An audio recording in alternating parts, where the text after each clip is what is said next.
Hello, everybody. I am Mike Rains, aka Poker and Politics, and welcome to another episode of Adventures in HellwQrld. This week, Sarge is being replaced by the Trapezoid of Discovery. Is that right? Did I get it right? That's absolutely correct. I am Trapezoid of Discovery, aka Get Innocuous on Twitter. Aha! And we are also joined, as always, by the mysterious L. Happy New Year, my beautiful babies! We did it. We made it through. Yes. Another year of this madness that we have all been totally immersed in HellwQrld. And now that Q's been gone for a year, the QAnon thing is over. We're all out of work. Applause. Yeah. We did it. Yeah. My ultimate handshaking over your shoulders motion. Yeah. That's one of the funniest things that people would tell me is that they'd ask me, like, hey, like, now that Q's gone, why isn't QAnon gone away? And my reaction would usually be, did Christianity end when they crucified Christ? I mean, just because the hero of the story is gone doesn't mean people can't keep telling stories. I mean, this is just a narrative. This is just a grift-based narrative now. So these people aren't going to let it go. They've got faith healing books to sell. They've got $32 cans of coffee to sell.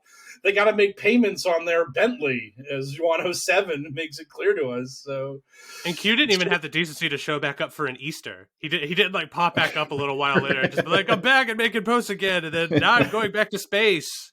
My home planet needs me. I'm gonna go hang out with L. Ron Hubbard. It's gonna be great. He's so good. So yeah, sadly, the podcast must continue because QAnon remains existent. And since we're talking about QAnon, although I don't think it's going to happen this week, we might get into some dark stuff. So here's a content warning. Content warning.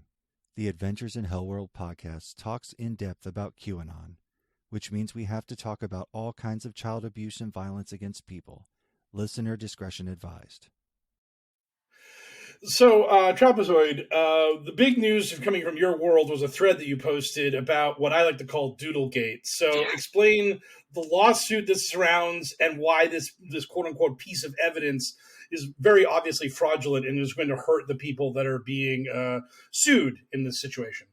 Yeah, so starting a couple days after the election last year, the election that will never end, someone, a far right pundit named Joe Altman, who has a daily podcast, regaled everyone with the story of an Antifa conference call that he was on, because there's, of course, like Antifa conference calls. So the story is that he was tipped off in September to an Antifa conference call that involved a bunch of activists in Colorado, and I think specifically like the Denver area. And while he was eavesdropping on the call, he overheard someone say, or someone referred to as Eric from Dominion. And he later on the call, the conversation turned towards the subject of the upcoming election, because it was late September, and someone apparently said, like, what are we going to do if Trump wins? And in reply, apparently Eric from Dominion allegedly said, I'm going to make fucking sure of that. It's not going to happen. And Altman says he said some other things, but essentially that's it. That Altman overheard someone who was identified as Eric from Dominion on a call in late September with Antifa activists say, I'm going to make fucking sure that Trump doesn't win the election.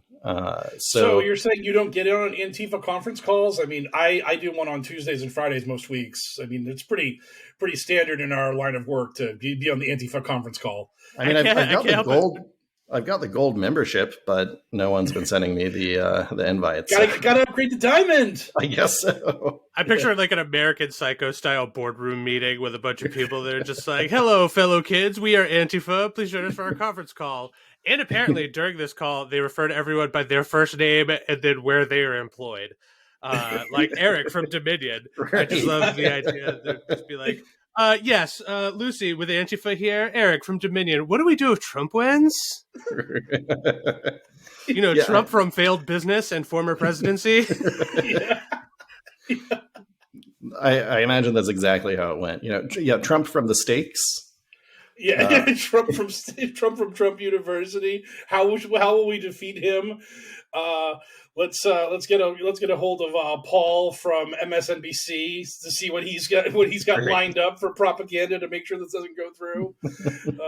I want to see like the focus test footage from when they like screened the first pass at this like Antifa transcript, and at the end of it, the guy's just like, "Pretty good, right?" And they're like, "Question: Who the hell is Eric? We don't know who Eric is. This is the smoking gun you think it is. There's 1,000 Erics." He's like, "Damn it!" And he's like, "Yeah, just call him Eric from Dominion, so the people will know." It's that Eric from the evil voting service, the software company. And now I'm very mad at myself that I didn't make my Antifa character Rachel from MSNBC to make it really obvious, because that's what all the characters have to be. It just has to be a person who's obviously who they are from business that they are associated with. Wolf from CNN. How are we going to defeat Trump? I mean, just so ridiculous. I mean, that's exactly how it goes. Yeah. So now Eric from Dominion is suing this guy for defamation in this case, and that's the crux of where this is all coming from. Yeah, exactly. So it turns out there is an Eric from Dominion. His name is Eric Coomer, and my God. Hold on to your pants. So on November 9th, I think it was, on his podcast, Altman, told this whole story of this call that supposedly happened September 26th. And something that the lawsuit points out that I think is pretty hilarious is that Altman had been broadcasting basically daily between November 26th and November 9th. And he didn't feel the need to announce this democracy-shattering scheme that he overheard until after the election. So he like sits on this information or whatever and belts it out on his podcast. So he not only waited until after the election, he waited until Biden was declared the winner by the media. Like, what is the timeline for that? Because I mean, the election was on the 3rd, and Biden was declared the winner on like the Saturday after. So it was like 4 or 5 days later. So like around the 7th or the 8th, Biden was declared the winner. So he doesn't even do this before the election. Then during that tumult where we're just counting the ballots in Philadelphia and pretty much everybody knows Biden's going to win, but the media just won't say it because they don't want to make Trump sad. And then finally on Saturday, they're like, "Hey guys, Biden won. We're going to admit it." It's like that whole time he's just totally silent. Only after Biden quote is officially declared the winner by the media does he then bring up Eric from Dominion. Yeah, very conveniently. And so he announced it out on his podcast, which at the time, I don't know how big of a personality he was. I imagine he at least had a few thousand weekly or daily listeners, but I don't know. I'm pulling that out of my ass. So he announces that. Then he ends up getting interviewed by Michelle Malkin. He's either interviewed or mentioned in the One America News Network special that Ron Watkins was in, Dominionizing the Vote, that Trump hyped. And, this whole Eric Antifa thing kind of becomes Stop the Steal lore and spreads throughout the ecosystem and really begins to gain traction. It was, I think, before the end of the year, sometime in December, Coomer filed a defamation lawsuit against Altman, One American News, Michelle Malkin, Rudy Giuliani. There's 14 co-defendants total. And if I remember right, this was the first big lawsuit kind of pushing back against all of this nonsense. And that's kind of where we're at now to an extent.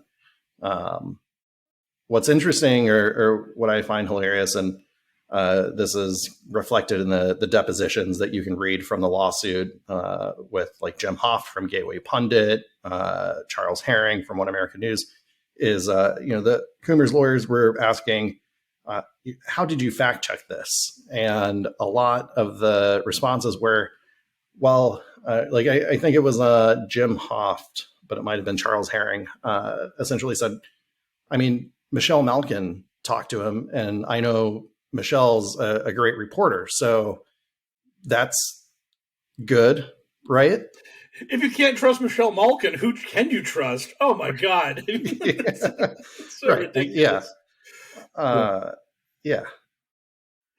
So they didn't even bother to fact check what this guy was saying. He just got out there, started riffing on this stuff, and it just became gospel in the QAnon world, the way the golden server in Frankfurt or the Italian spy satellites were. And we now just had these ridiculous narratives of all these DSX mechanism MacGuffins that had stolen the election from Trump. Yeah, so exactly. Is there any proof floating around of any of this? Is this like a? I'm glad you asked. Is the answer just no? Is Well, that why you're glad I asked? It's almost better than no. There is proof-ish. So Altman doesn't have a recording of the call. He can't name or at least provide a full name. I think he says whoever tipped him off to the call was also on the call, but he's not really revealed their identity. He's never been able to name anyone else on the call. No one else has stepped forward and said this call happened. There's no evidence to that extent whatsoever. What we do have are 4 pages of undated handwritten notes that Altman took that look, very much like you would expect notes from someone like Joe Altman to look. At one point, it says like Eric Jedi ? They're completely insane. They look like something you'd find on the set of Seven or something. And then a lot of corkboard and string. Exactly. Yeah. And then the other piece, and this is what I kind of covered on Twitter last week, is he has a screenshot that he said was from September 26th of a Google search for the words Eric, Dominion, Denver, Colorado. And so his rationale there is, why would I have the screenshot of me doing the search on September 26th if I didn't hear someone identified as Eric from Dominion on an Antifa conference call say that they were going to steal the election for Trump? I would only ever search that if I heard that happen. And so here is the screenshot I am telling you is from September 26th. Does he have any sort of answer for people saying, well, my justification for that is what you were doing is a complete fabrication that you planned? Like, has anyone just pushed back on him and just be like, what you're saying is a lie and a theatrical lie that you have plotted out? Right. The lawyers have. His deposition, he was really standoffish. At one point, this is kind of a tangent, but I happened to re-see this today and it made me laugh. He starts talking about how he thinks the judge in the case is Antifa, and his lawyer cuts in, and because I think he says something along the lines of, do you want me to talk about how the judge is Antifa? And his lawyer, just in the transcript, you just see, no, don't. Like, he's really, boisterous, and he's basically doubled down on the screenshot on the notes. That's his only thing he has to fall back on is why would I have this screenshot of a Google search, which is a super normal thing people do, that, happened in September 26th. But the catch is, and I had been looking at the screenshot for a while before this stood out to me, it's a screenshot that only shows the Google results and the search bar. There's nothing particularly interesting in the results. There are a few things that specifically mention Eric Coomer. There's a few things that mention other Erics in Denver that for some reason were on a page that had Dominion in the name somewhere, like Old Dominion College or something like that. I had been looking at the screenshot for a while and kind of had like a Doc Brown and Back to the Future fall and hit your head on the toilet, think of the flux capacitor moment, and looked at the Google Doodle, which is the Google will decorate their logo anytime there's a special occasion or for various things. I looked and noticed that you could see the doodle in the screenshot. And then Google will also keep an archive of these doodles online. I went back and looked at the doodle for September 26th. Turns out there was no doodle for September 26th. I scrolled forward a bit and noticed that the doodle visible in the screenshot matches exactly the doodle that was used on November 11th for Veterans Day 2020. That's the first and only time that picture had ever appeared publicly. And yet here it is in a screenshot supposedly taken on September 26th. Hence DoodleGate. I get it. Now I get it. Right. Yeah. My God, it's a smoking doodle. Yes, it is the smoking doodle. So, I mean, it really looks like, again, he created this whole story around that time, around the time of his podcast where he announced this information on November 9th. And then a couple of days later, when he had to try to figure out how he was going to backfill this nonsense, he creates this screenshot on November 11th and claims it's from September before the election. So this whole story, the timeline of it lines up to be much more in line with him just creating it out of whole cloth on November 9th and then panicking and starting to work on, how do I backdate this? How do I get all this stuff to make it look like I was sitting on this? Which, again, him sitting on this looks terrible for him if you actually think about it. This is one of those things where the headline and the story is supposed to just activate your outrage sensor, so you just get mad about an Antifa conference call and you're furious that Eric from Dominion stole the election. And they never want you. I've always hated Eric from Dominion. We've always been at war with Eric from Dominion.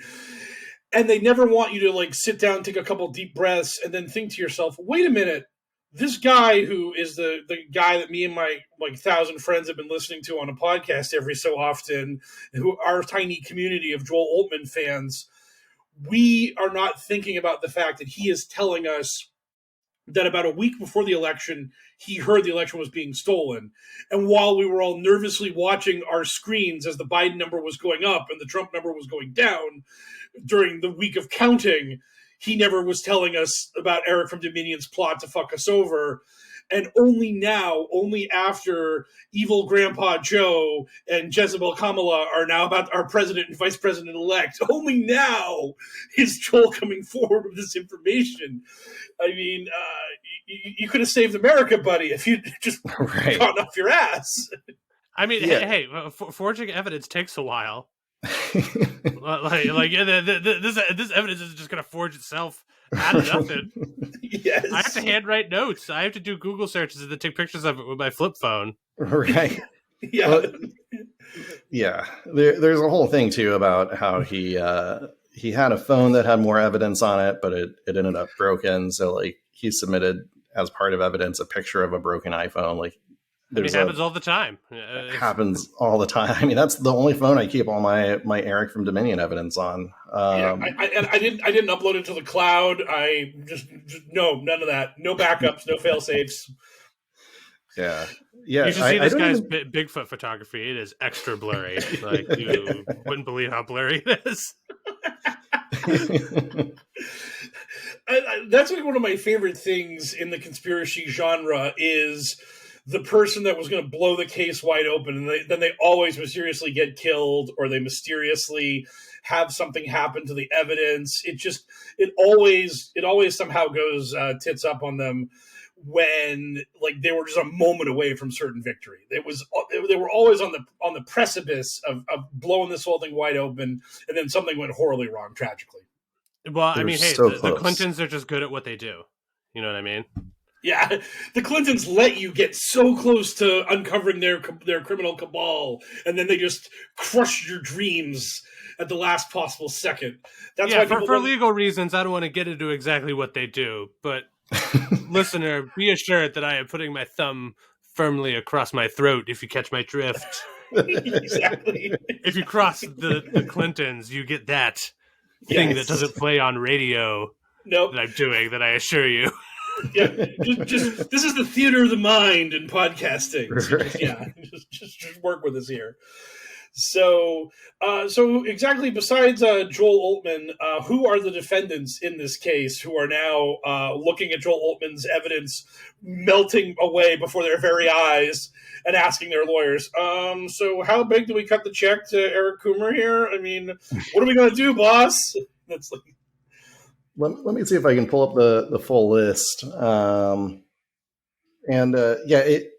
What you brought up too is pretty funny, because I after seeing the doodle thing, went back and looked at other instances and motions to dismiss filed by other defendants that may have relied on Joe's supposed proof to back their claims, and there were at least a handful. One I specifically recall from One America News, where they essentially were just like, I mean, they said the same thing, but very lawyerly, like, why would he have this screenshot? Like, he's the screen. In fact, they called it irrebuttable. The screenshot of the search results, and it's. I would love to know what those lawyers are thinking now. Those lawyers are thinking that our billable hours are still on your record. Payment is due. Right. We did our level best to help you, but now pay us our fees, and then we're going to tell you how much you need to settle for, which is whatever this guy wants, basically, because your irrebuttable evidence has now been butted quite successfully. All right, this seems like a Law and Order episode where it's just like, there's like one plucky clue that somebody like discovers at the end, and it's like, oh snap, this turns everything on its head. But at the same time, it's like, it's all simple enough that the audience can keep up with it. It doesn't require any sort of special legalese. Like, these people were just like, hey, our proof is rock solid. You just no possible way you can rebuke this proof. It's just irrebuffable. And you're just like, okay, well, what about that Google Doodle? They're like, what? I love that. Dick Wolf, bong bong. Yeah, exactly. I love that, like, this tiny thing that is like the fact that, like, the Google image is just so seared into our memories that you don't even notice the doodles like half the time now, because you're like, oh, you're just like, give me the search bar, let me type in whatever I need to look for today. What exotic form of fetish porn am I trying to find? And then you just move on. You just move on to your search results. You completely ignore the doodle. So, like, never in a million years would this guy have thought that, like, the doodle would be remotely interesting or important to the case. That, like, the Google would be a timestamp to show when he actually did the search for Eric from Colorado Dominion, Eric the bad man who stole the election from Trump, or whatever the actual search was. Yeah. I think the book should be called Achilles Doodle. Yes. New York Times bestselling Achilles Doodle. Yes. That's the dream.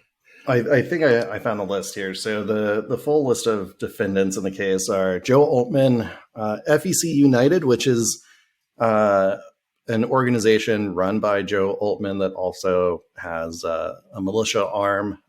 They're known for showing up and pushing back at school board meetings and things like that, as well as a company that, called Shuffling Madness Media, which it looks like is the DBA doing business as for Altman's conservative daily media situation. James Hoft and Gateway Pundit, Michelle Malkin, Eric Metaxas, which, if I remember right, is a radio host on Salem, on some Salem media radio station. Herring Network, so One America News. Chanel Rion, who's one of the OAN anchors. Let's see, Sidney Powell and Sidney Powell PCs. I don't know what that means, but so Sidney Powell, Defending the Republic, which is Sidney Powell's PAC or nonprofit. Grift. Right. I forgot that the Trump campaign is also named, as is Rudy Giuliani. So a real who's who. Yeah. The guy doing $400 cameos is getting hit with yet another lawsuit. I love how beyond broke Rudy's going to be at the end of all this shit. It's just so funny. He's just going to be like, God damn it, these Dominion guys, they just don't quit. Just sweating shoe polish all over his face. Yes. Right. God. The Gateway Pundit getting drilled made me so happy, because that guy is absolutely the total worst, and the fact that he now literally exists almost entirely to get QAnon clicks and reposts on Gab and Telegram and all other alt media sources I mean, it's just the most pathetic way to live is just writing these ridiculous headlines like, will Trump be reinstated? Shocking evidence. And then you read it, and it's just a bunch of nonsense, and it has nothing to do with anything. In his defense, if they ever did have any evidence, it would be shocking. Yes. Yes. If they were just like, hey, here's a thing that we're going to say, and we can prove it, it would be like, oh, damn, really? Wow.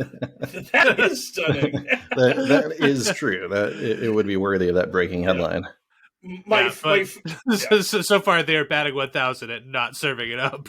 No, my favorite Gateway Pundit article of recent memory was when they realized that Youngkin winning in Virginia may be bad for their paranoia-based audience and branding.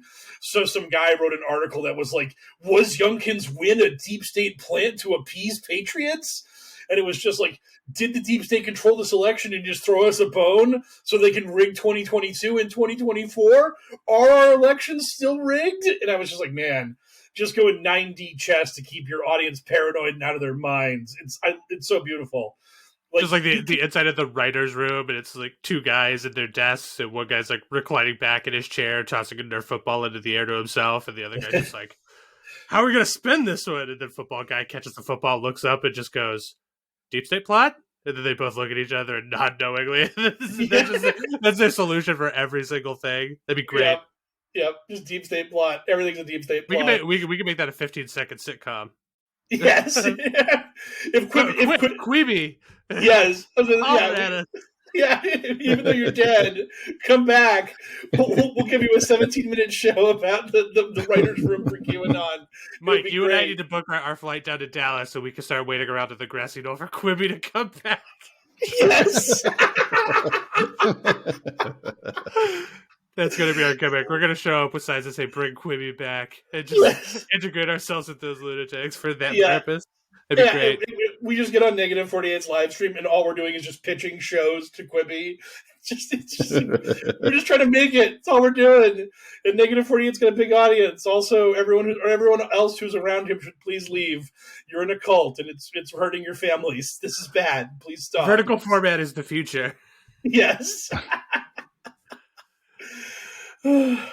All right, rock on. Well, Trapezoid, anything else that the folks at home should know about this Lambang lawsuit? Did you say that it was so far the lawsuit has been doled out, but that's where it stands currently? The DoodleGate thing debunks the one actual piece of evidence that may have been presented, and aside from that, we're just sort of waiting to see how badly this guy gets smashed. Yeah, I mean, at this stage, it's actually in the defendants filed an anti-SLAPP motion. So I'm absolutely not a lawyer, but my understanding is that SLAPP is essentially a law to help prevent frivolous lawsuits. So there was some like initial, lawyering that happened. The anti-SLAPP stuff got filed. They have to wait for that to finish up. I think that's where we're at now. And then, things will proceed from there. The thing that sucks about following this is the Colorado state court websites don't really make it easy to access electronic case files or dockets or anything like that. So it's really difficult to figure out at any given point where this is. But I think probably within the next month or two, we'll start to see some more movement on this as the anti-SLAPP stuff gets done, and we'll see what happens from there. Yeah, I do know a little bit more about SLAPP, even though I'm not a lawyer. But that what you said is basically true. It's like if I file a bullshit lawsuit against somebody in a state with a SLAPP statute, then the person that's being bullshittedly sued by me can file a SLAPP injunction. And if the judge rules in their favor, I have to pay my own lawyer's fees and your lawyer's fees for even putting you through this shit.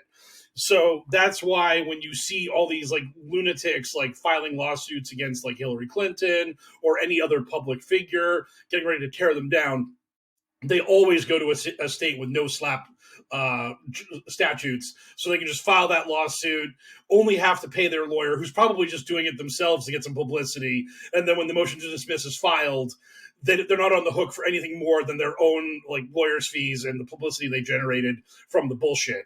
That's why, like, you don't see shit like this being filed in California, because they will crush you if you do that shit in those states.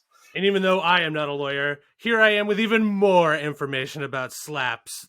Like, that'd be great, right? If I just showed it there, and I was just like, here's the real technical nitty gritty about it. Not a lawyer, but here we go. Yeah. We become the I'm not a lawyer, but podcast. We're just going on and on about how I might not be a lawyer, but this is legally binding law advice. And you should take all of it immediately. Yes. You should absolutely trust and listen to us on all the things that we're talking about. So I think we've covered DoodleGate and the lawsuits thereof, and again, we have to wait for the legal system to slowly grind its way towards through this process. And now that, as we've explained, the lawsuit isn't frivolous and they don't have evidence to defend themselves with, hopefully once we get through the slap statutes, then we can get to the real meat and potatoes of these people being forced to retract and cutting Eric Coomer a check. So that'd be nice. It'll be the prestige. Yes, exactly. We're still waiting on the prestige of the Ghislaine Maxwell trial. That jury is really dotting their I's and crossing their T's. I mean, you wouldn't know it by how little press it's been getting. Oh, absolutely none. Absolutely none. Total radio silence. I love that so much. Ghislaine who? What trafficking? I don't get it. Yes. So let's play the news bump, then start talking about that stuff. From the digital headlines to the digital front lines, it's Q's in the news. Way to trick our audience, because we're not talking about that, at least as far as my notes go. Instead, we have to talk about somebody called Let's Go Brandon Dad, which I have in my notes here as LGB Dad, which is very close to being a cool thing that we would not have to discuss. Sadly, so this is about a guy, I believe his name is Jason Schmeck, or was somewhere along those lines, but that sounds right. Yeah, that was who he was before he put on the mask. Yes, exactly. So our beautiful schmucky guy, he decided to jump in on the call where the president and the first lady are tracking Santa on NORAD, and they're having all these kids call in and talk to them about, oh, hey, I hope that Santa gets me this. And then the president, who in this case is Joe Biden, even though some people will tell you that he's not really the president, and Biden will be like, yeah, I hope you get your toys too, and have a great Christmas, little kid. So just this little PR thing for the president. And after some kid talked to Biden, his dad grabbed the phone and gave a "Let's Go Brandon" to Biden. And Biden probably knew what the guy was saying, but he wasn't going to take the bait. So Biden was like, hey, yeah, let's go Brandon, whatever. Waka waka, hey, ayo. And then they moved on to the next call because, again, he's the president. He really doesn't care about this stuff. So immediately QAnon just fell all over themselves. This was the greatest thing in the history of the universe.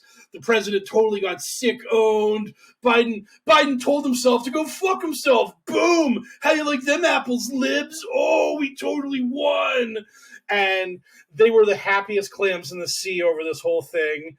And then people doing what they do, they figured out who this guy was, and they were like, yo, guy, using your kid's call to the president to talk about the gifts he's getting for Christmas and Santa and all that stuff, and turning it into an excuse to yell at the president to use your coded swear words at him, that's not great. I mean, dude, don't steal your kid's moment to shine to make it all about yourself.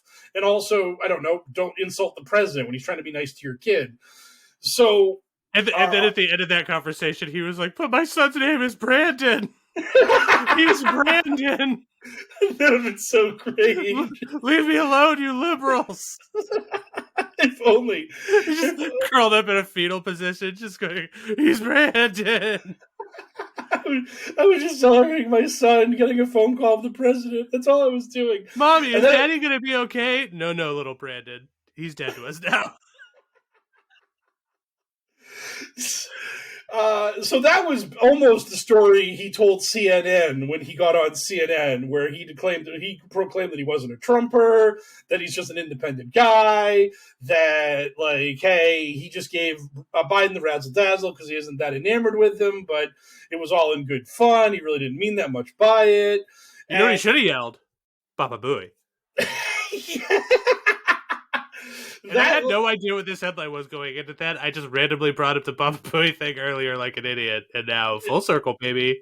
Yes. I actually did see that from some people on Twitter. It was like, I remember when prankers would just say Baba Booey. I mean, I remember back when this was like just a weird riff to show your solidarity of Howard Stern. It wasn't just a way to yell at the president in coded swearing. Is this guy one of the Jerky Boys? Did we unmask one of the Jerky Boys and his son Brandon? Oh, that'd been so great if we had. So after he had his little star turn on CNN where he gave his mea culpa and was all recalcitrant and sad about having done this terrible thing, he then immediately went on Steve Bannon's podcast while wearing a MAGA hat and declared that the election was 100% stolen. Trump is the legitimate president. Trump is his president. And he immediately just cut the brakes and went straight to right-wing grifter town. So, I mean, it was just absolutely... It took him all of, 15 minutes to pivot from the poor put-upon guy that was just, telling a joke to Joe Biden to just being, hashtag stolen election, hashtag, Trump's my president. And if Steve Bannon could... get me on that right-wing grift and help me launch my own podcast or whatever, I'm here for it. I'm doing it. And I mean, it's just... And he's like, I don't know who likes Trump more, me or my son, Brandon Jerky. Exactly. I mean, I'm sure Bannon's going to hook him up with a few Let's Go Brandon crypto coins, since that's the LGB coins is a new thing that they've launched. I love that Bannon has just created another scam after the wall scam that he was convicted for and then got pardoned for by the president, who was Trump at the time, that he's just back to doing this shit. And now you don't even get to have a fake way to hate immigrants with a wall that won't be built. Now you get a way to be mad at Joe Biden for a valueless cryptocurrency. It's so funny. How blockchain just must get scammers just so horny. They there's some serious blood flow when these scammer types hear anything about blockchain. Yeah, it's absolutely. Oh my God. It's basically, they're think about pump and dump schemes, but you can get away with it anonymously and there's no regulations. Oh, I mean, that's something I saw in crypto months and months ago, was people just openly talking about doing a pump and dump and explaining that, look, what we're doing is legal because there's no regulation. You can't do this in the stock market, but you can do this here because nobody in our government has a fucking clue what crypto is. These are the people who think the internet's a series of tubes. They're never going to understand how Bitcoin or Ethereum or any of this stuff works. Literally, they're going to have to hire crypto specialists to write a law to regulate or outlaw crypto, and that's going to happen never. I mean, Kristen Sinema just got bought out by big crypto to cut some regulation out of a Senate bill. So these people are already making enough money scamming people that they're buying legislators. So.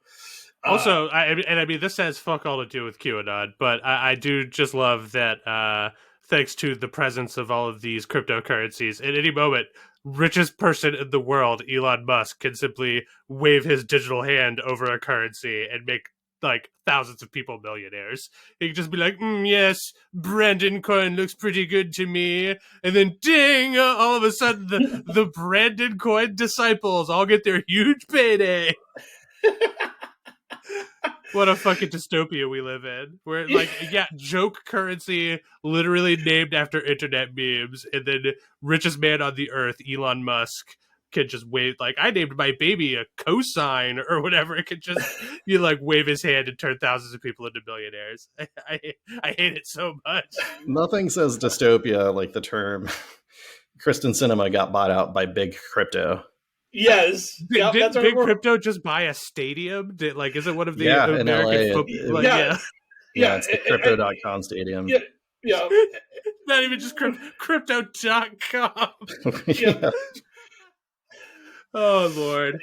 We got Matt Damon doing a commercial about how young people having sex is basically akin to the Wright brothers having the first manned flight, and that you can be like these two things if you buy crypto. That commercial blows my mind every time I watch it, because I'm trying to see the through line between all the different characters in the commercial, and I'm just not seeing it. I really want to add this up. I really want to understand what's going on.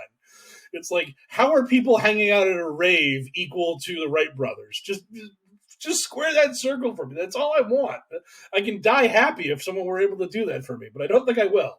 Mike, I just took a new dose of my sellout pills, and it occurred to me that if we keep ragging on big crypto, we'll never be able to sell out as hard as we want. Hey, crypto's great. Any cryptocurrencies who want to invest in advertisement on the Adventures of HellwQrld podcast, hit us up. We will. Yeah, dude. Do you have an NFT exchange you want us to hawk? Well, then, boy, howdy, I sure will learn what the hell that is. We will hawk crypto. We will hawk pictures of bored apes. Whatever the fuck it is you kids are doing that you're spending your money on. We're here for it. We have no souls, and we are totally in it to win it on this stuff. I love that. Like, let's go, Brandon Dad. Segue to Steve Bannon. Segue to crypto so smoothly, and did we ever get resolution on the Let's Go Brandon Dad thing, or did we just riff ourselves into oblivion? Like, we ripped ourselves into oblivion because there's really no resolution, because the guy just took the mask off after he just showed up and was a piece of shit, and that was him. Yeah, he basically Well, the other little point of the story I remember seeing from people was people getting all up in arms that we were giving him too much attention, because they were like, Lauren Boebert turned being the main character of Twitter into being a congresswoman. And I'm like, actually, she was putting in a lot more work than just getting Twitter famous for a day for being a shithead. Yeah, she owned like a restaurant or whatever, where you got discounts if you were openly carrying weapons because she's crazy or whatever. Right, yeah, she had the open carry bar. She had gotten in Beto O'Rourke's face. She was like, she had groundwork on top of getting Twitter famous for a day. Like, Bean Dad isn't going to become a Republican congressman from some district somewhere because he was a weird asshole to his kid. Like, and everyone put him on blast for it. Mike, I believe you mean Governor Bean Dad. Checks the newspaper. Fucking Illinois. I didn't expect it, but hey, it happens. Son of a bitch. Your Honor, the proud Judge Bean Dad presiding. Yes. Associate Supreme Court Justice Bean Dad. Trump snuck him in under the wire. Like, General Bean Dad of the United States Army, which is my seamless way of segueing into our next headline, which is the Army vaccine.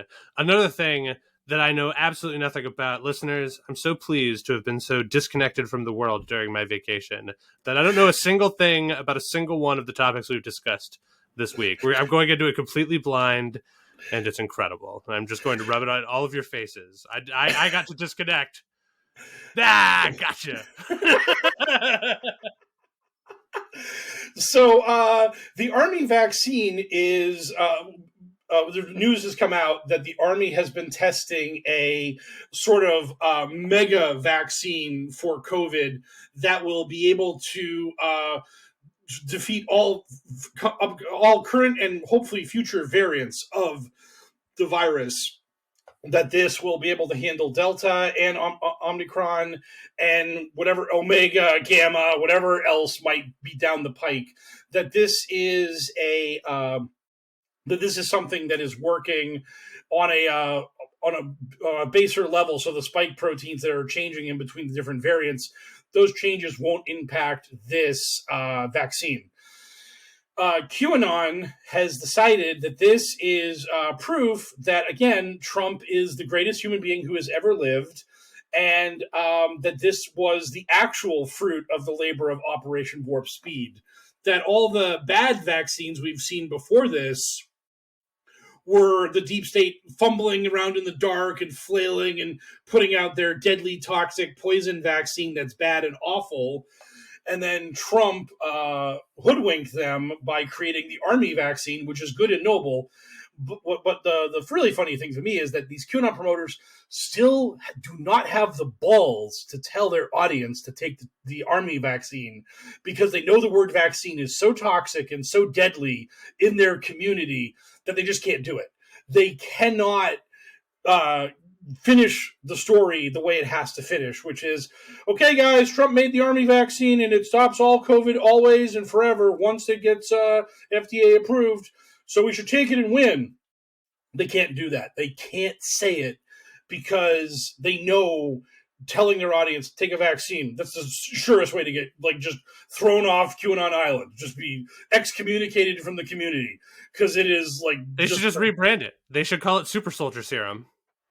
Oh God. It's just like, hey, would you like some of this Super Soldier Serum? And they could be like, well, what does that do? And it's like, it makes you 100% immune to the effects of COVID-19. And then they're like, oh, that sounds pretty good. And you're just like, it does sound pretty good.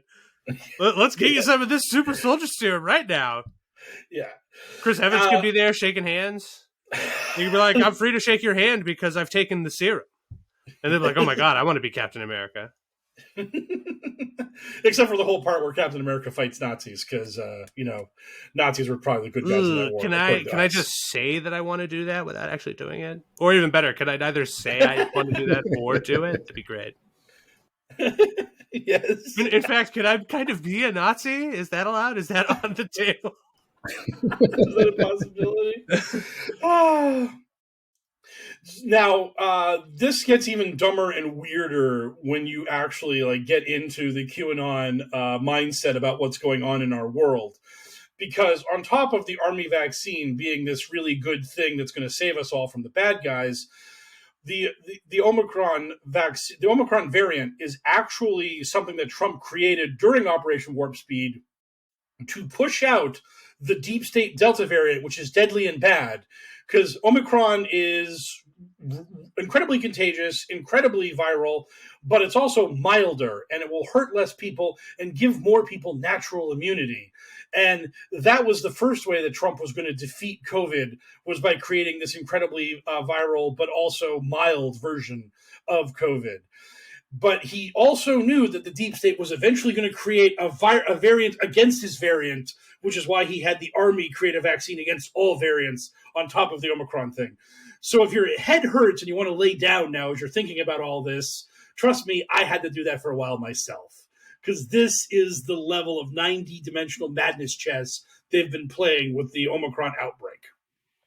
I missed that development. So now that I've picked my job off the floor, the lore now is that Trump created Omicron to wipe out Delta because it's more mild. Yes, it's more contagious and more mild. And this is how we're all going to get natural immunity. Before the army vaccine came out, there were QAnon promoters that were just like, get Omicron, get COVID now because it's mild and it will give you natural immunity. You won't need vaccinations. Everything's great. Just have an Omicron party. Just find someone who's contagious and just get in with them. Just catch this really mild version of the virus. But that's such bad writing, because that doesn't explain why Trump would be pro-vaccine. What the narrative should be is that at some point Trump was allowed to pivot to actively promoting the vaccine because he needed data from gullible liberals who didn't know the secret code of take vaccine means not take vaccine. So that way he could develop his super army virus that will destroy COVID once for all. And he did that at the expense of all these stupid liberals that he uses guinea pigs. This is why, if you ever decided to take the black pill of Celaldinol and become a QAnon promoter, you would probably be very successful at it. So we need to have L's moral compass remain strong and sturdy in his chest and keep him pointed towards the light and the truth and not to the darkness. The light and the truth of crypto. And, yes. You know what? My favorite crypto market is your brand here. See how seamless it was? Crypto. I'll shoot for you. Dogecoin, etc. Yeah, I mean, hey, someone needs to make a crypto that's like just literally called like Tulip Coin, just to just really bring up that whole plight in ancient world history, and just see if anyone gets it. But then it will become such a meme because people will get it and they'll be like kidding on the square about it, and then Tulip Coin will become worth tons of money, and then you'll cash out and it'll be worthless. You know what we should do? We should go old school, and we should try to team up with the Freemasons for some sort of Freemason coin, and really blow people's minds. Like, what does it mean?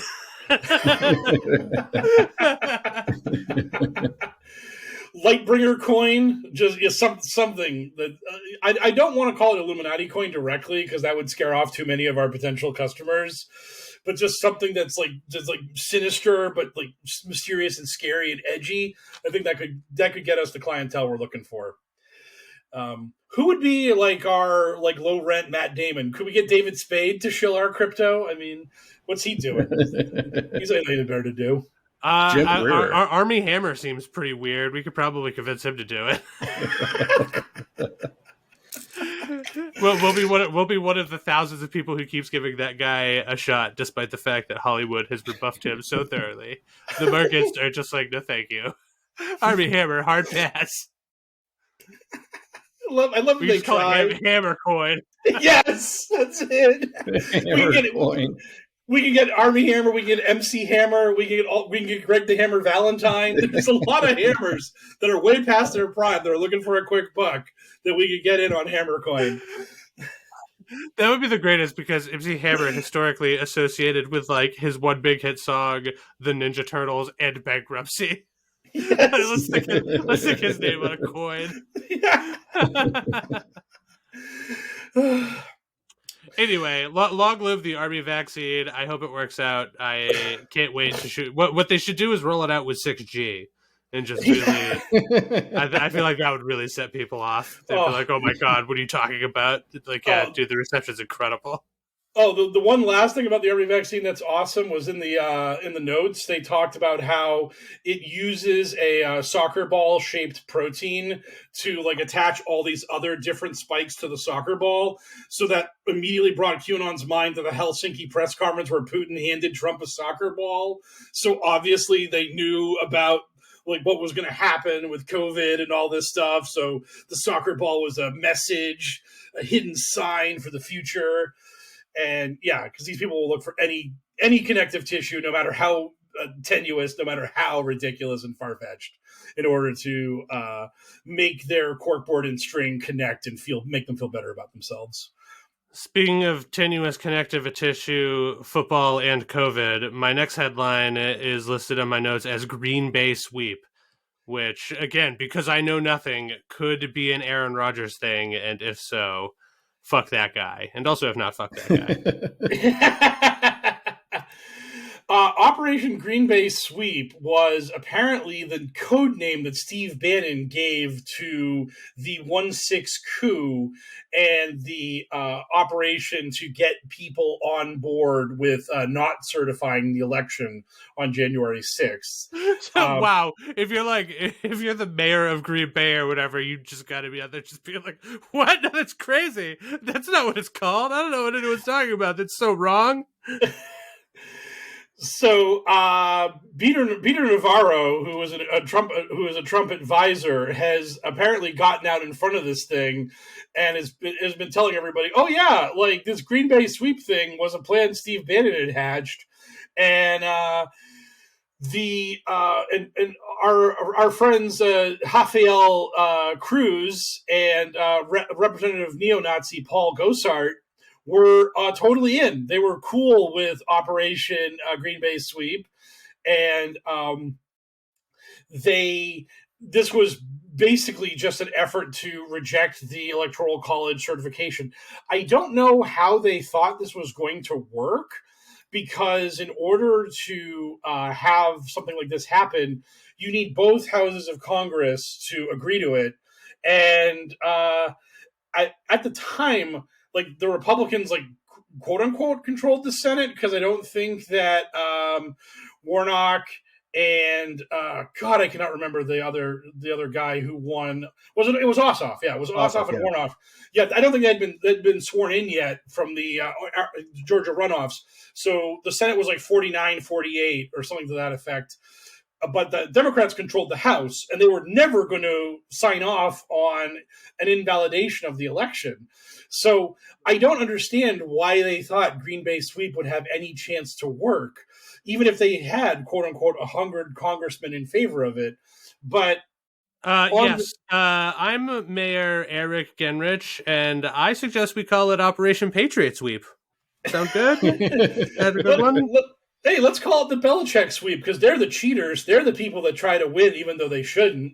Hey, QAnon does not believe in coincidences, so I do have to point out that the mayor of Green Bay, his name is Eric, like Eric from Dominion. Think about it. It's all connected. Oh, man. EFD. HammerCoin to the moon. Let's go. And Steve Bannon apparently texted Peter Navarro on January 6th and said, quote, call the play, run the play. So he was totally all in on this dumb football analogy for subverting American democracy and trying to stage this quote unquote legal coup against the certification of the Electoral College vote. This has been a tremendously bad year marketing wise for Green Bay. Just like a lot of negative connotations in the headlines. If you were to just search Green Bay on any given day for what's floating around the news cycle, they're like, oh, they won a game of football, and what's this? Like association with coup to overthrow the government, or interesting, or what's anti-vax? Lead player says vaccination fake. Joe Rogan is a doctor. Interesting. I don't know about that. So for better or worse, I had skimmed Navarro's book to see if there was anything relevant to the stuff I had been looking at, and came across this passage. And so he spells this out, and I guess he says the goal wasn't to overturn the election. And this is the quote. He said, the goal is to subject the ballots to careful scrutiny and investigation.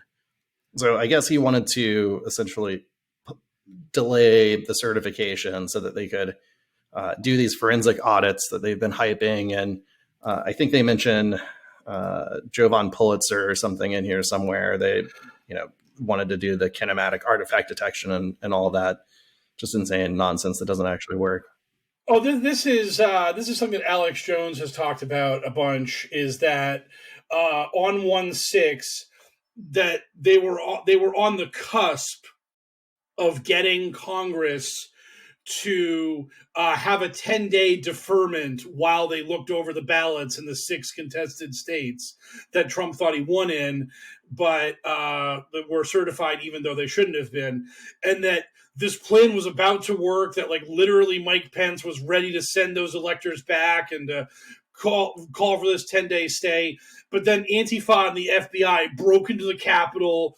All hell broke loose. Everything went crazy. And then the plan was quashed. And then they certified the election at 2 a.m. and all this stuff. When it sounds like a Packers playoff run to me. Am I right? Yeah, yes. Everyone's just like, look at him go. It's gonna work out great. It's flawless. What a team. And then they make the playoffs and poop all over themselves. They're just like, maybe next time. Yep. Welcome to another NFC title game where Aaron Rodgers shits the bed yet again. Such is the way of life when you're maybe if you're lucky, Tom Brady will let you hold one of his Super Bowl rings. One of his innumerate Super Bowl rings. But Mike Pence had come out that morning saying that he wasn't going to do anything. That's where the riot happened, was Trump getting in front of a crowd and being like, sounds like Mike Pence is going to fuck this up. I mean, we thought Mike Pence was a good guy and a team player and he was going to do what needed to be done, but it's looking like he's not going to do that now. So maybe you guys need to run up to the Capitol and give him a little dose of courage, make him see the right play here is the Green Bay sweep. And then the crowd's like, what does that even mean, Trump? He's like, I don't know. I didn't even say it. Shut up. I'm not talking to Bannon about a coup. I don't know what you're talking about.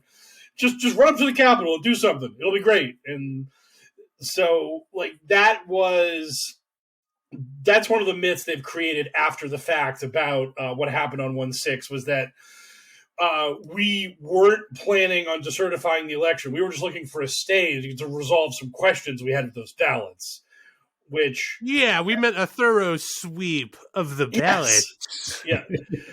We didn't just want a Green Bay, Wisconsin sweep. We also wanted a Michigan, Detroit Lions sweep and an Arizona Cardinals sweep. And I don't know what you do with Pennsylvania because that's both Philadelphia and Pittsburgh. So we have like a Steeler-Eagle hybrid amalgamation thing. It's no like way, Steve Bannon just really respects the election integrity in Green Bay. So when he orders a Green Bay sweep of some ballots, you know that he really means business. He's like, We're going to do this Green Bay style. Damn right. So yeah, that like all of their bullshit they've talked about when it comes to what happened on 1/6 is that they had a multitude of dumb different plans they were going to try to put into place, but none of them were going to work because Mike Pence directly said, "Look, I'm just gonna certify the election. I have no other options. That's the only thing I can do under the 12th Amendment."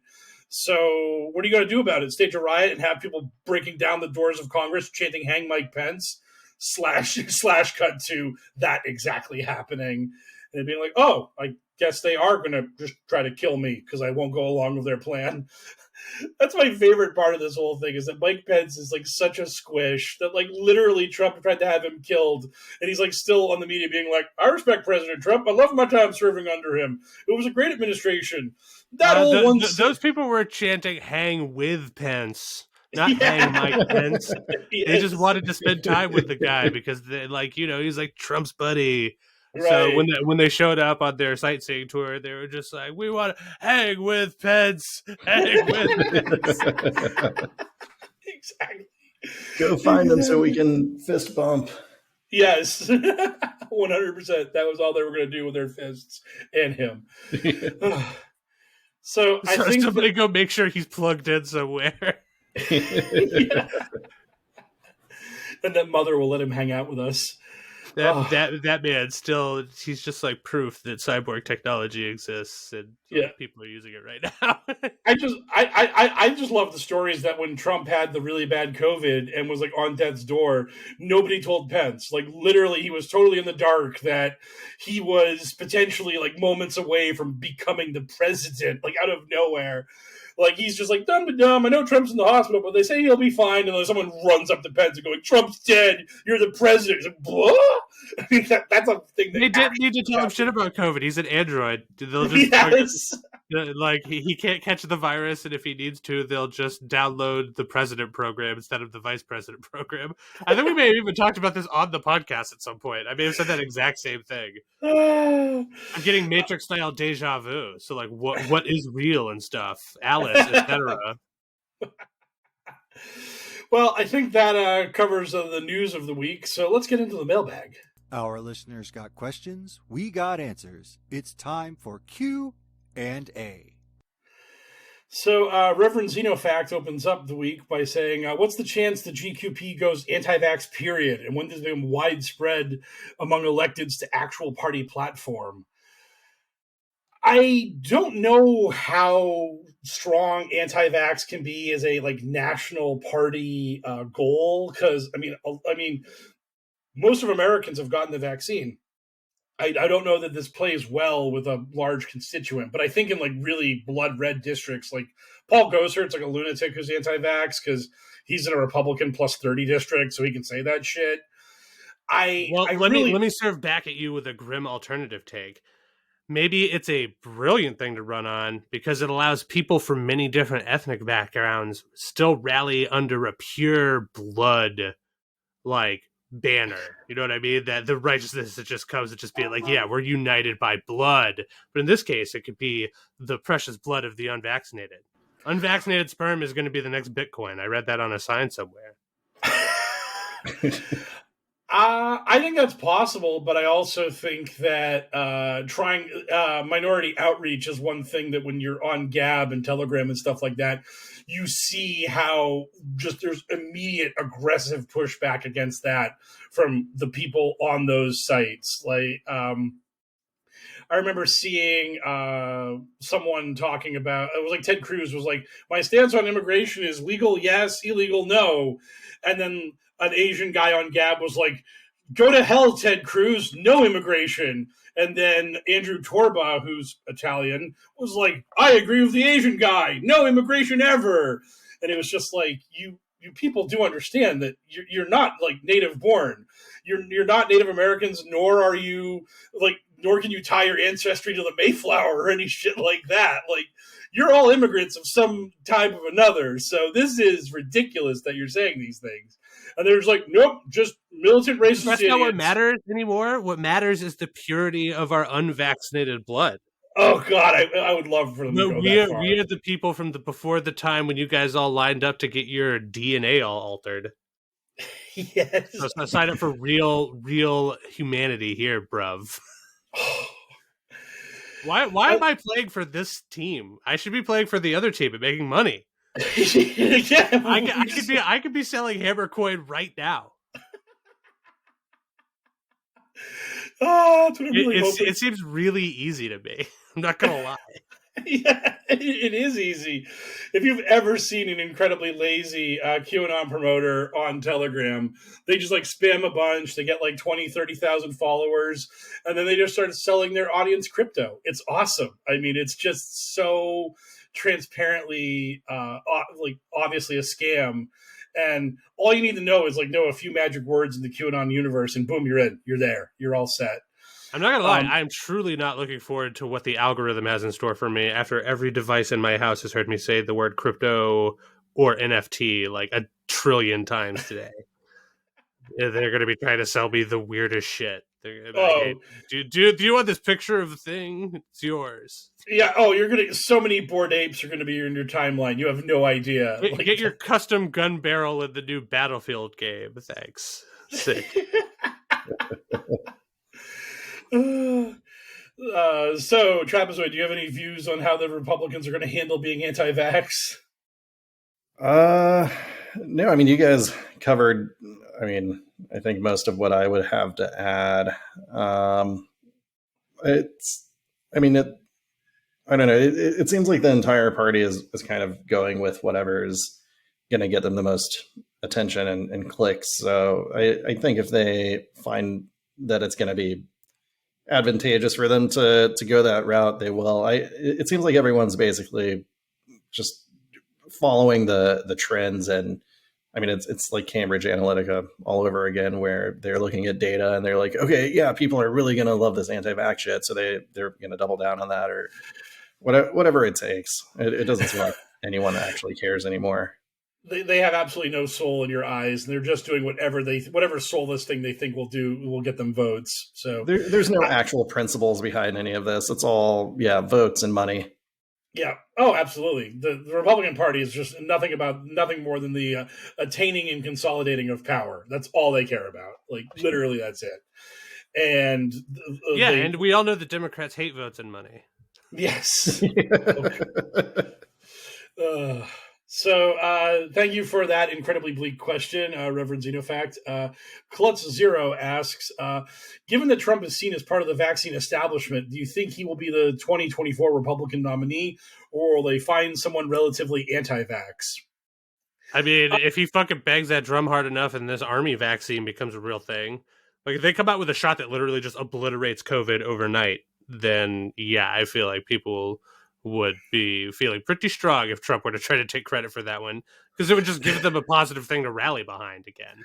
Like right now, Trump kind of just has nothing, like aside from the fact that he is Trump. Like, you know, the wall thing, nobody gives a shit about because of COVID or whatever, and the failure of it so far. So he would just like if he could just take credit for a big win, like, yeah, that shot was my idea. It was my idea the whole time. Like you have me on tape saying that I love the vaccine several times. Remember that? I did that because I'm Trump and I'm a genius. And then the Republicans could be like, yeah, he did make the shot that killed COVID. Yeah, it's really funny because you have the hardcore anti-vax, anti-Trump side of the media. Like I saw Cernovich post a thing where he's like, I never want this man in public life again after Trump came out in favor of the booster.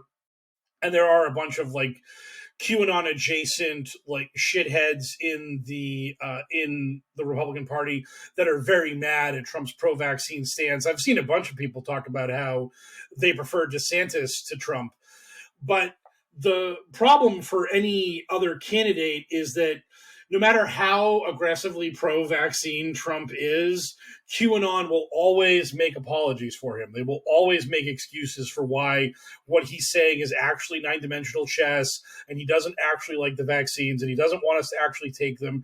He's just saying this for the normies. Like, literally anybody else. If, like, Ron DeSantis, like, was railing against mandates and railing against this, that, and the other thing, but I remember someone asked him if he had taken the booster, and he reacted like the interviewer had asked him if he had stopped beating his wife yet, and he like freaked out about it. And he knows that he can't say that he took the booster because that will hurt his bona fides with his lunatic base. And the only guy who can say that shit and get away with it is Trump, because these people are hook, line, and sinker on him. He's the Messiah. He's the prince that was promised. He's the one who will bring balance to the force. So I think it's going to be really hard for the Republican Party to find an anti-vaxxer who has the mainstream credibility to beat Trump on that end. And they're never going to be able to find an anti-vaxxer who's going to be able to crush Trump from that side, because the most hardcore anti-vaxxers out there are QAnon, and they're giving him a mulligan. I remember one guy said that he's like, this vaccine is a deep state plot to depopulate the world, and Trump supporting it makes me mildly disappointed in him. I just love that. Mildly disappointed.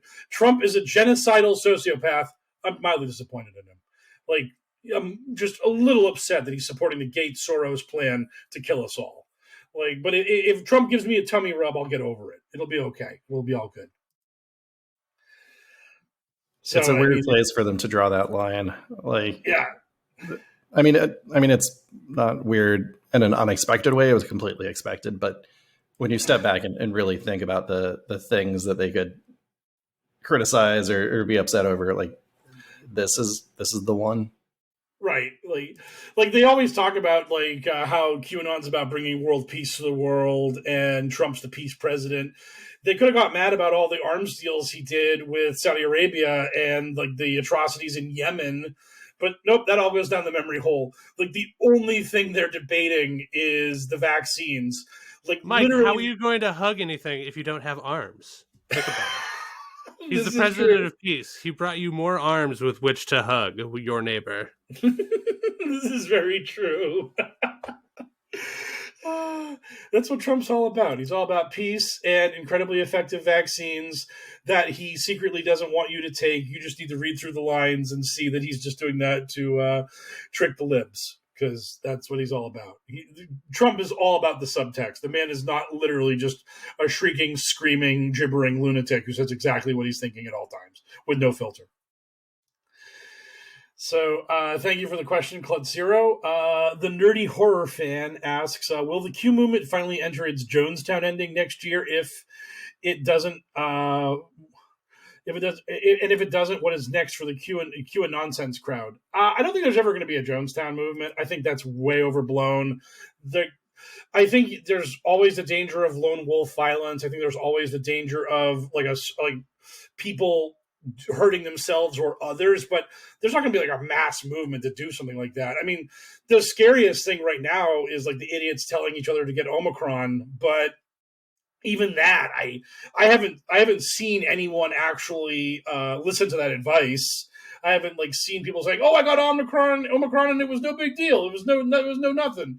Like, go out and get it yourself. Like, so I think hoping for a massive like fireball of death at the end, that's not what's going to happen, because these grifters need their audience alive to make money off them.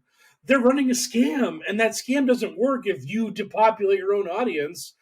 So they'll sell them horse paste, they'll sell them hydroxychloroquine, they'll sell them zinc and vitamin D, but they're gonna cut their losses at a certain point. They're not gonna tell people to storm the Capitol, and I mean, L's always talked about it, where it's like, try an armed rebellion, try a civil war, see how it works out, see what the payoff is.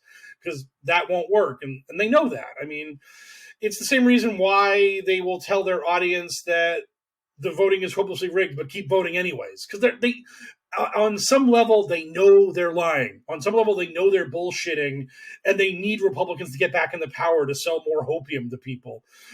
Devolution and all the other bullshit they're selling to people, it has a shelf life. This stuff isn't going to work out. If Biden wins re-election in 2024, their heads are going to explode. They're never going to be able to tolerate that.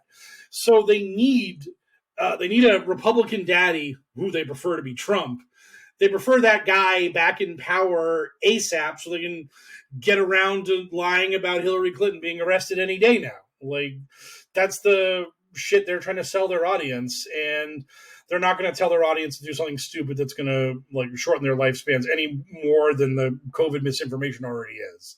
It's not going to get worse than that, I don't think. Wow, Mike is like a top. You spin him up, and he'll just go.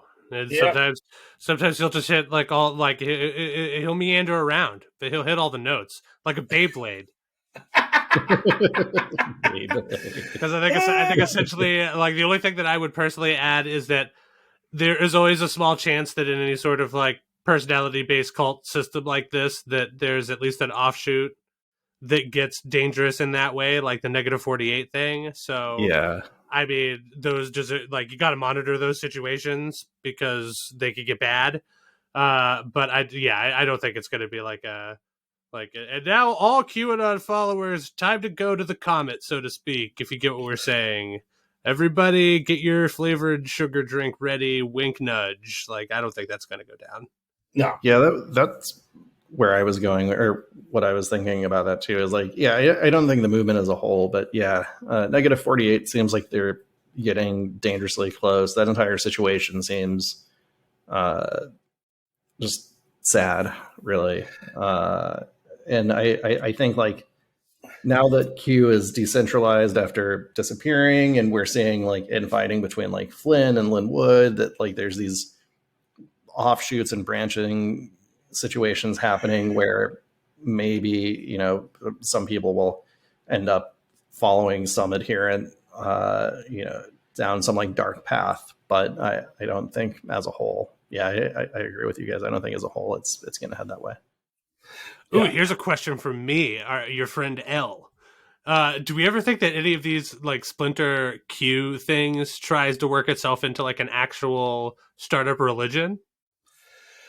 I think that I have seen people like doing something like that, something akin to it, where you use like the Q drops and the stuff that Q told us as a way to reinterpret the Bible and to try to understand Christianity through the lens of Q.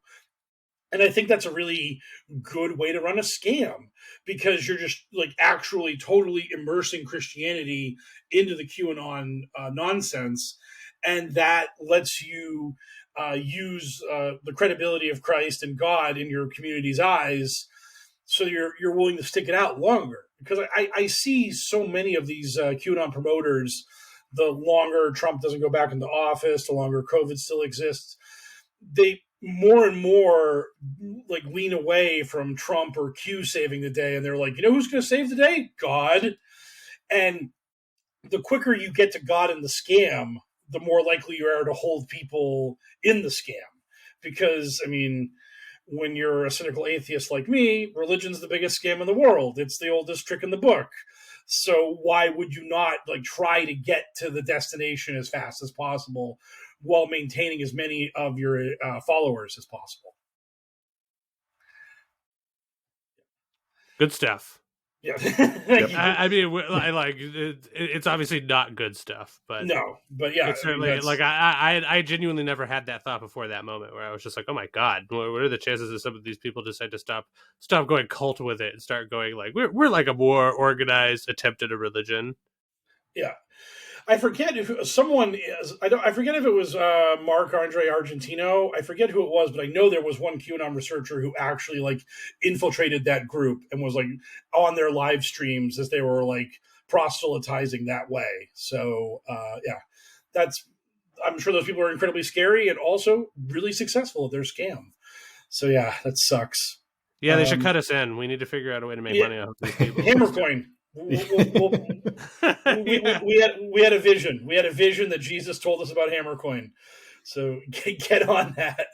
I'll try to get in touch with Army Harry's people. Yes. I'm like, hey, your boy's not doing so hot in 2021. Is there any chance that he would like to endorse this totally legit wink crypto coin? Wink, wink. Pancake Peasant asks, have people close to you been pilled? I have not met anyone who sort of like fell down the path of QAnon. Me and Elle have a common friend who went down the rabbit hole of conspiracy theories that we talk about to this day. So we that's like where we were.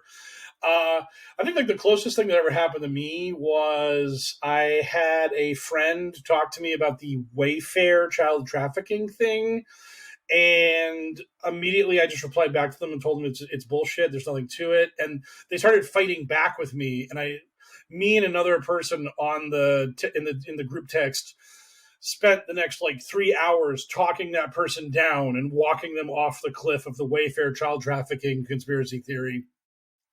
And at the end of that period of time, they realized that they were being like just freaking out because they were expecting a child soon. And that was like poisoning their mind and all that stuff. And they realized that we were telling them the truth and the Wayfair thing was all bullshit. But that was like, at least there's an excuse for it. I imagine a world where you did that, and at the end of it, they're just like, "Guys, I'm sorry, I've just been so bored recently. I'm just really bored."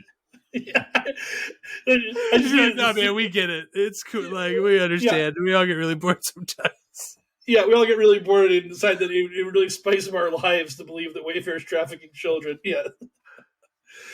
So yeah, I have not had anyone act like I've run into people who've been pilled. I had a coworker who was aggressively pilled, and my days at work when that guy was proselytizing QAnon were very much like Bruce Wayne watching the Joker rob a bank, and he just can't like dip out and put on the Batman suit and try to stop it because I just didn't want to start that shit in front of everybody in ye old casino. So, but yeah. Personally, in my circle of friends and family, I have not had that happen. My dad ended up semi-pilled. He's which surprised me. He's typically been left-leaning, and he immigrated from Iran in the 70s, and has mostly supported Democrats, but there was a bit of Q intersection with Iranian social media activity, especially because a lot of Iranians appreciate Trump's hardline stance on Iran, actually, more so than the Democratic or the approach the Democrats typically take. Because my dad was in Iran pre-revolution and remembered what it was like there, and he really doesn't like the mullahs that are in control now, and so to him, Trump's approach of essentially strong arming them out of power and putting heavy sanctions and not giving them any slack was the right way. And he started to kind of go down the conspiracy path of, well, the election was stolen from Trump, and the Iranian government had some hand in it, and really kind of going on these fringe going down these fringe paths, which surprised me. I definitely picked up hints of QAnon intersection, but he hasn't been. I wouldn't say he's fully Q-pilled, but he does think the election was stolen. He thinks that Trump would have won and all of that. So that was really wild for me. Yeah, he thought the Ayatollah was in on it. Yeah. Same thing with COVID. Actually, he thought that Iran was involved with that too. I sympathize to an extent because the current Iranian regime that's been in place since the revolution is not great. And I understand wanting to see them gone. And I understand that they've done terrible things, but you can't assign everything that happens to them in some weird convoluted way. So it's just like unfortunately a grim reminder on how these things like play specifically like through the lens of each person's personal perception. Like if you already have a boogeyman the conspiracy just sort of contorts itself to point to like if you're already biased against China, for instance, well then the coronavirus becomes a bioweapon, and you see it like with some blue anon stuff. You see it with the Russian interference, like stuff like that, the Russian psyop stuff. It's just like if you've already got a boogeyman in mind, you can conform your opinions to point in that direction. Yeah. It's bias, yo. Right. All roads lead to the big bad that I hate. Just how this works. Yeah. When all you have is a hammer coin, everything is a nail. Exactly, boo. We're gonna have to clip that. That's gonna be in our trailer. Oh man, it's gonna be so great. We are going to become crypto rich after this podcast. It's gonna be so good. See, the crypto market's so easy, guys. What are you going to do with your millions of dollars? I'm so excited. I can't wait. We're going to get Elon to plug HammerCoin. It's going to be so good. The Left is Dead asks a question that is perfect right now. Who is shilling the coolest products on the right now? The answer is us. We're shilling the coolest products on the right this week. HammerCoin.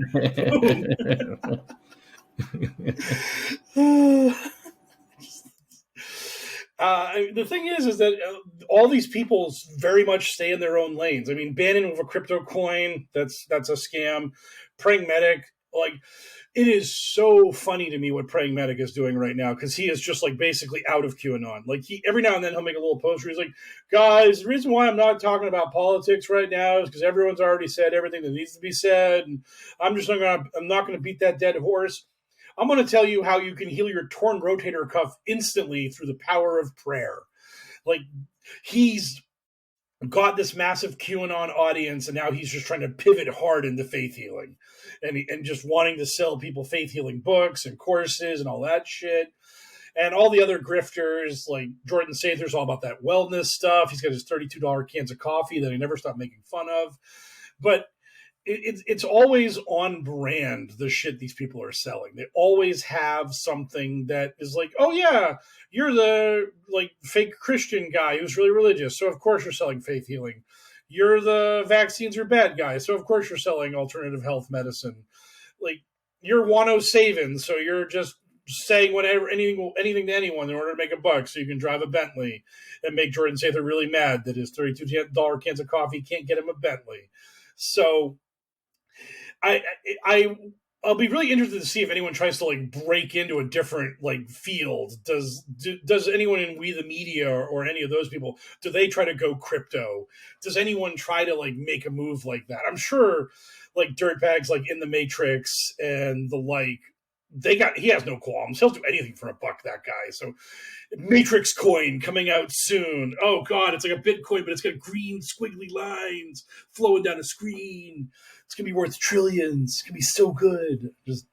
Oh yeah, at some point we have to decide when it's okay to talk about Matrix spoilers, because I have some Q-related questions about the new Matrix movie that I have to run by you, our resident expert on things Matrix and Q. Well, I mean, I would say the next, because we have the holiday episode that we're working on for after this week. So I would say the next time we have the full crew on the show would probably be like fair game. That'd be like, that's about a month since the movie came out. So sounds fair to me. Yeah. So I guess that brings us to our question to numerous, which is, what are you looking forward to? Let's start with Trapezoid. Trapezoid, what am I looking forward to? In 2022? In general? Or just in general, man. Just in general. This is an open-ended question. I'm looking forward to not being online around New Year's week. I need to just sign the hell off and not. I need to disconnect. I need to pull an L and just disconnect and be blissfully ignorant and not know about Let's Go Brandon Dad or Green Bay Sweeps, and just bury my head in a book or a video game or something, The Sand, anything. I highly recommend it. I've been finally getting caught up on Ted Lasso. Why is nobody talking about that show? It's so weird. It's very good. It's an underground success. If no one yes, you should probably check it out. You're the first person that's brought Ted Lasso to my attention. I'm gonna have to check it out. Indie darling, Ted Lasso. Yes. So Trapezoid is going to decompress. What are you looking forward to, El? Ooh, I mean, like, I guess I'm technically looking forward to this trip I have next week. But I'm not. That's sort of canceled out by the fact that I'm not super looking forward to having to travel. It's going to be my first time on an airplane during the pandemic, and there's just like no way around it. If I want to do this thing, which was planned before Omicron started spiking up. So I've got me a test tomorrow. I'm going to go take a big boy test and make sure that I'm good for flying. But provided that the travel ends up being safe and everything is safe and cool, I am looking forward to this trip. It's incredibly vague, but I'm going down to a fun convention style thing for a while. It's my one being reckless. I'm cashing in 2 years of being reckless equity to finally do a thing during the Rona time, because I've been pretty good so far. Yeah. And aside from that, I'm excited to finally be getting caught up on a bunch of TV and movies and stuff. I've been alternating between watching Ted Lasso and the Demon Slayer Mugen Train arc. And at some point I'm gonna start working on some like Squid Game or other, like some Witcher 2 or Witcher Season 2. There's a bunch of stuff I need to watch, so I'm gonna continue to do that. Not pay attention to the internet as much. Yeah. Which is for the best. It's for everyone's mental health. It is absolutely for the best to not be as terminally online as I am. I'm looking forward to playing Dead Cells because one of my friends just beat me over the head with a drum about how he really enjoyed the game, and it's like a 2D scroller like Metroid with the roguelike mechanics of Hades. And I was like, okay, I'll look at it. And then it was like $15 on Steam. So I'm like, sold, done, in. So I played Dead Cells. It's very good. It's not as good as Hades. Unfortunately, Hades came out and ate that whole genre's lunch. But I mean, it's still really good. Yeah. Oh yeah. So yeah, I've died a couple times playing it. So I'm gonna just hang out and play some Dead Cells, which will probably lead me back into playing more Hades because I think after 120 hours of Hades, I finally burned out on it. But Dead Cells might get back in there to finish like the few quests I hadn't completed on the scroll of Minor Prophecies. So that is what I'm looking forward to. Just trying out a new game that seems interesting, and also at some point probably have to go see Spider-Man because everybody and their mother's telling me it's incredible. So it is really good. I had a lot of fun. So yep. So the 100% approval rating I'm hearing for Spider-Man, unlike my controversial opinion that The Matrix was good, which apparently ruffled a lot of feathers on the internet. I was like, whoa, I had no idea. So I don't know what people were expecting. I mean, I also like it's the best Matrix sequel, like for sure, right? I mean, I don't know. That was my take on it. The movies 2 and 3 were like a 4 out of 10 on my scale easily. They were bad. So I went into this movie with very low expectations, and I came away with a 7 out of 10. So it knocked my socks off. If I had gone into the movie expecting a 10 out of 10, I would have felt much different about it. But my expectation, someone said it had very small shoes to fill, and it did that. It filled those small shoes. Yeah, it filled those tiny baby shoes. The bar was so low, you could stumble over it. Yeah. Yes. It's time for us to strap on our tiny baby roller skates and roller skate ourselves out of HellwQrld for the week. Before we get out of here, though, once again, I would like to say a big thank you to Trapezoid for joining us. Is there anything in particular you want to push, or any place in particular people can find you on the internet if they want more of your sweet, sweet opinions about this wacky hell world we live in? Yeah, best place is Twitter. I'm at twitter.com. I don't need to tell you guys the URL for Twitter. I'm at get_innocuous, or if you search Trapezoid of Discovery, I'm sure it'll come up. I also have a Substack at trapezoid.news that I push to occasionally. And thank you guys for having me. This has been a blast. Really, really enjoyed it, and appreciate Mike or Boger, all the work you do. Yeah, thank you so much for the kind words and for filling in for Sarge, who's got holiday obligations. So he is being, we like to think that he's being like bagged and like brought to Gitmo for the week or whatever. That's his holiday vacation, because he's he's a deep state military plant that talks to us on the radio, and they need to make sure they've got him properly programmed. He says, menacingly punching his other hand, as if though the audience could see such a thing. I've been doing that a lot recently. Anyway, Thank you so much for listening to this another successful episode of the Adventures in HellwQrld podcast. If you would like to continue to support the show, the easiest way to do so is to continue to listen and to get other people to listen. But you could also give us a 5-star review wherever your podcasts are provided. Or if you have some money and you would like to give it to us, we would be very grateful for you to do such a thing. And you can do that at patreon.com/pokerpolitics. Anybody who donates at the $5 and above tier gets access to a bunch of bonus content, including Kabbalin, The Foulest Deed, and the currently ongoing What We Do Out of Shadows series of mini episodes, as well as other random stuff. A big assortment of bonus content in the pipeline there. And we'd like to thank this week's beautifuler baby, Sasha M, for joining the crew. Hopefully, Sasha, you were enjoying What We Do Out of Shadows. It was a lot of fun recording those episodes, the ones that have been trickling out during the holiday season for y'all. If you have money and you don't want to give it to us, we totally understand. Do some good with it by donating it to love146.org, an organization whose vision is the end of child trafficking and exploitation. Hard to argue with that. As always, we'd like to thank DJ Minimal Effort for providing our intro song. It still gets better every time I hear it. If you would like to visit the voice artist friend of ours, Frosty, who is our voice of Q when we need it, but also our content warning and all of our bumps, you can find them on Twitter at FrostyVO. Sarge and I have a pop media podcast that we do, sort of a spinoff to this one, where we get to talk more in depth about our dumb movie and TV pop culture references. You can find that wherever you get your podcast at Bingewordy. That's BINGEWORDY, and on Twitter at Bingewordy, spelled the same way. So thank you guys very much for listening to this week's special guest star episode with Trapezoid. Signing off for Trapezoid and myself, the Mysterious L, and our wonderful expert in all things QAnon crazy, Mr. Mike Rains. Goodspeed, Patriots!